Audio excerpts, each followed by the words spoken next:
ఇక్కడ మరో ఆసక్తికర గాథ ఉంది. 14వ శతాబ్దంలో సింగన్న అనే గొప్ప నరసింహ భక్తుడు ఉండేవాడు. అతని కూతురు నరసమ్మ ప్రతిరోజూ ఆవులను మేపేందుకు ఈ కొండపైకి వెళ్ళేది.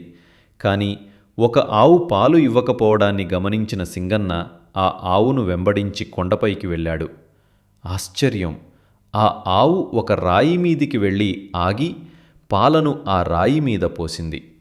అప్పుడే ఆ రాయిలోంచి స్వయంగా ఒక బాలుడు ప్రకాశించాడు. అదే నరసింహస్వామి రూపం.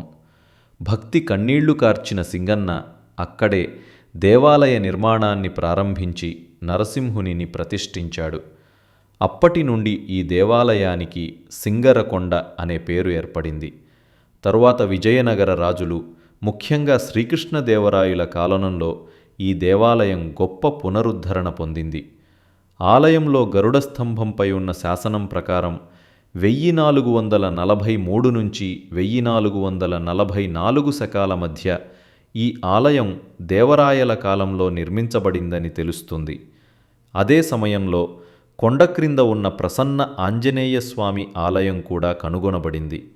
భక్తుని దర్శనంలో ప్రత్యక్షమైన ఆంజనేయుడే ఆ విగ్రహంగా వెలిశాడని విశ్వాసం.